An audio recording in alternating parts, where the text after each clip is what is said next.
Hello traders, welcome to MTI's Market Update. This is Kevin Dixon, Senior Trading Analyst at Market Traders Institute, and have I got a tell for you today. Tesla released earnings after the bell. See this squiggly line behind me? It looks like a radio wave. Those are the charts for Tesla. Doesn't it look trending? From where I'm sitting, that looks pretty rough. Well, guess what? It doesn't matter what's going on, it matters what you say. And whenever companies report earnings, there are a couple of components to consider. First, the bottom line number.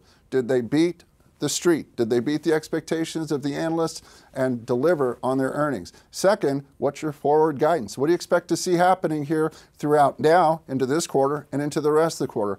And this is Tesla. Well, you know what Tesla does? They make cars. And over the last 2 years, they made more than just cars. They made a great deal of excuses about why they're not profitable. I mean, this company cuts through cash faster than the U.S. government does. I mean, they can't hold on to cash at all for real. And if you go look at the chart behind us here, we've got a very strong, tremendous gap up. There's your previous close, and there's today's open.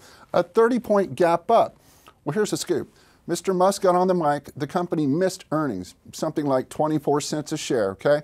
Generally, that's bad. Generally, that's going to cause a company to sell. The expectations are to make money.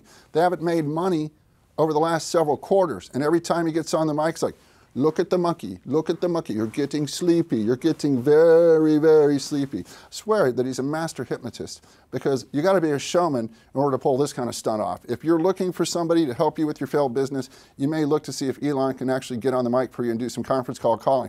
Because if he apologized, the apology was accepted. But even further, when you're an automaker, what are you supposed to do? You make cars. When you're a donut shop, what are you supposed to do? You're supposed to make donuts. They have a hole in the middle, right? A fluke without a hole is not a fluke. A donut without a hole is a Danish. We all know these things. But in making cars and delivering cars, Tesla's fallen far short quarter consecutively. But Mr. Musk gets on the mic and guess what? He's telling you they're going to be profitable by the end of the year. Here's their plan for being profitable. They're going to start making food trucks, and then they're also going to start having bake sales. That's the only way Tesla's going to be profitable by the end of the year. You heard it here first. My name's not Kevin Dixon. Now let's talk about another couple of stocks out there that are worth mentioning today. Facebook. Facebook also had a pretty big flub with its earnings. Going to the chart here. Facebook is in recovery mode. We're putting in a fractal low today. As I mentioned before, I want to see this going back above 180, but I think that Facebook is going to return to a quality buys. We're talking FANG stocks now. You know, we had Amazon reporting over the course of the week. Facebook is one I wanted to review. We'll come back and revisit Facebook. Here's another one I'm very fond of. This is Square. Square, been off a little bit into earnings. There was a good move. Square and PayPal are two intriguing stocks to watch. I mean, in the Internet of Things, when we're watching technology starting to move into the crypto world, blockchain technology, the evolution of a new marketplace in cryptos, and a lot of our technology stocks are playing a role. IBM is playing a role there as well. So earnings on Square went pretty well. Now there are another couple of earnings that we'll discuss here as we'll move into our next window. I'm going to take you back into NASDAQ, and we're going to pick up with the excitement that is Apple. Now I don't have Apple on here, so I'll get to where Apple's at in a moment. In the meantime, we'll stop here on the Qs. The Qs are the NASDAQ 100. Highs all-time last Wednesday.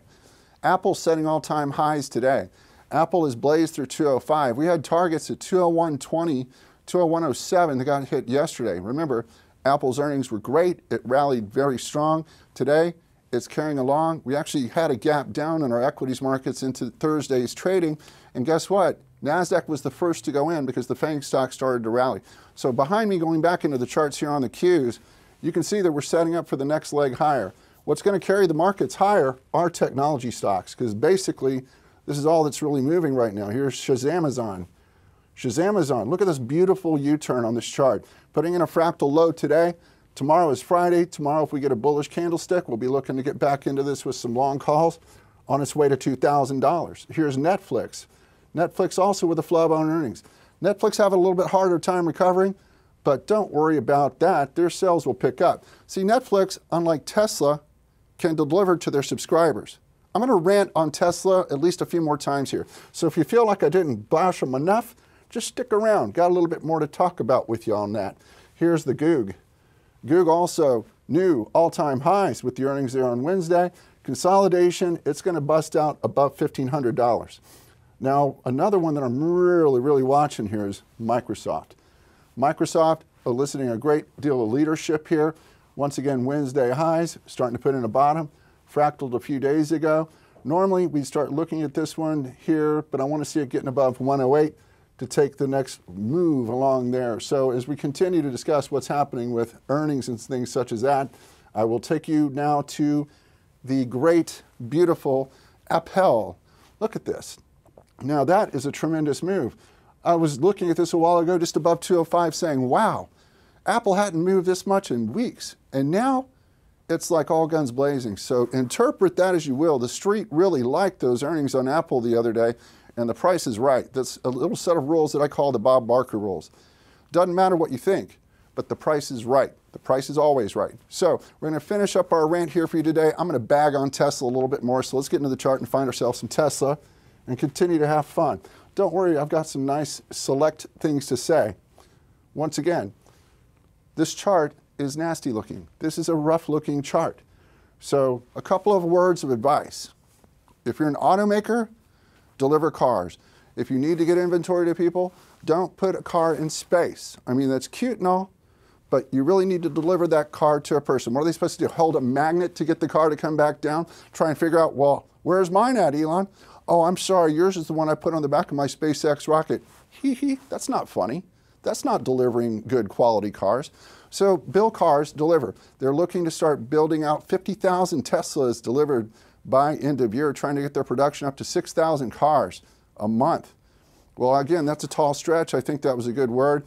Still, I'm looking for the short sell to kick in here on Tesla. That's right, Elon.